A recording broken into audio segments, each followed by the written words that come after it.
అనారోగ్య సమస్యలు తగ్గించడానికి శిలాజిత్ అనేది బాగా పనిచేస్తుందని చెప్తూ ఉంటారు. అసలు ఏంటి శిలాజిత్? ఒరిజినల్ శిలాజిత్ అంటే ఎలా ఉంటుంది? ఎలా తెలుసుకోవాలి?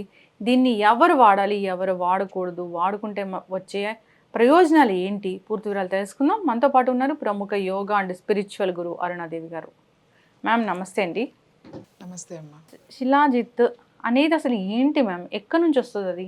శిలాజిత్ అనేది మనకి ఇండియన్, అలాగే నేపాల్, టిబెట్ సరిహద్దుల్లో గల అక్కడ ఉన్న కొండలు ఏవైతే ఉన్నాయో, కొండ అని చెప్పకూడదు, శిఖరాలు అని చెప్పాలి. ఎత్తైన పర్వత శిఖరాలు.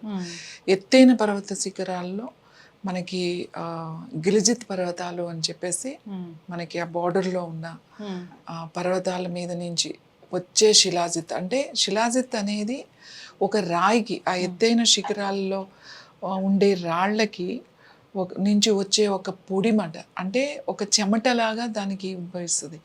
అది తర్వాత నల్లగా పొడి మారుతుంది. దాన్ని సేకరిస్తారు జాగ్రత్తగా.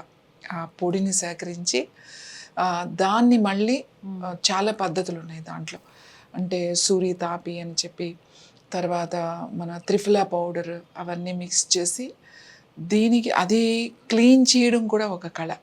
అంటే దానిని సేకరించడం ఒక ఎత్తు అయితే, దాన్ని శుద్ధి చేయడం అనేది ఇంకొక ఎత్తు. ఇది మనం కనుక ఆ రాక్ అలా తెచ్చేసుకుని మనం క్లీన్ చేసిస్తామంటేనే ఏం కుదరదు. ఎందుకంటే దానికి చాలా ప్రొఫెషనల్స్ ఉంటారు. అంటే అది కూడా ఒక వంశపారపరంగా వచ్చే ఒక కళమాట. వాళ్ళ ఫ్యామిలీస్ ఇప్పటికీ కూడా గిలిజిత్ పర్వతాల వ్యాలీలో వాళ్ళు ఉన్నారు, వాళ్ళు చేస్తారు.